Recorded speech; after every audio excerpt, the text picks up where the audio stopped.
Monsieur le rabbin Bruno Fison, bonjour à vous.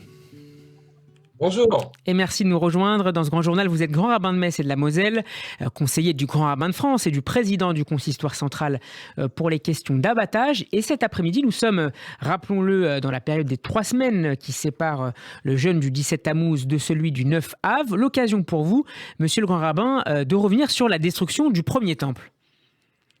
Oui, destruction du premier temple, qui est l'un donc des événements tragiques qu'on va commémorer le 9 Av.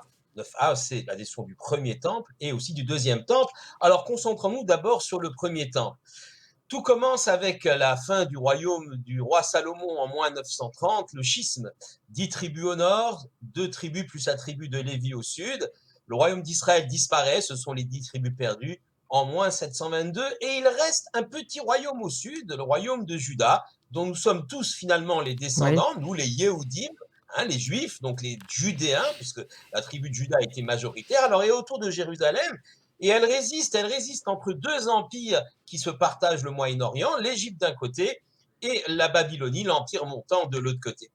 Alors, le royaume de Juda résiste, et puis il va tantôt avec l'un, tantôt avec l'autre, et c'est lorsqu'il va aller avec les Égyptiens que ça ne va pas du tout plaire aux Babyloniens. Et les voilà qui arrivent et mettent le siège devant Jérusalem.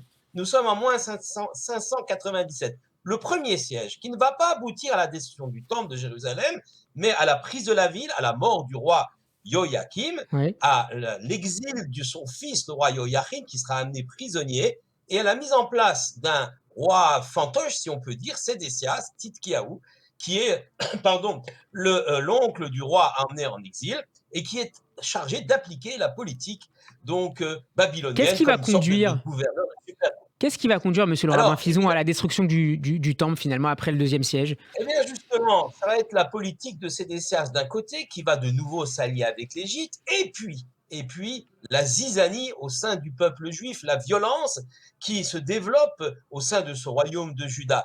La violence, donc ce qu'on appelle la sinatrinam, la haine gratuite, mais aussi la licence des mœurs, et puis l'idolâtrie. Tout cela fait que, eh bien, nous considérons que l'Éternel alors va détourner sa face. Il ne va plus protéger ce petit royaume. Et Jérémie, qui est le prophète, l'homme qui veut secouer un peu tout ça, qui s'élève contre le pouvoir dans les rues de Jérusalem, qui est emprisonné dans un trou par le roi, met en garde, mais en vain.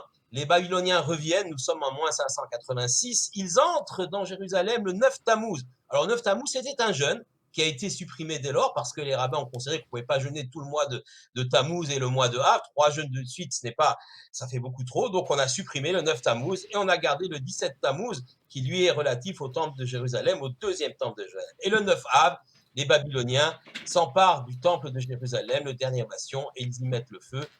Il y aura encore une petite période où on placera un gouverneur, Guédalia, qui lui-même sera assassiné. Jérémie, lui, s'enfuira en Égypte, mais nous laissera les plus belles pages, le témoignage de la destruction du temple de Jérusalem par ce texte des Lamentations de Jérémie que nous lirons le soir du 9 Av. Merci beaucoup, monsieur le grand rabbin Bruno Fison. On vous retrouvera jeudi prochain pour la suite, cette fois pour la destruction, malheureusement, du second temple qui est au cœur donc du jeûne à venir du 9 Av. Chodesh Tov à vous et Shabbat Shalom. Chodesh Tov et Shabbat Shalom. Radio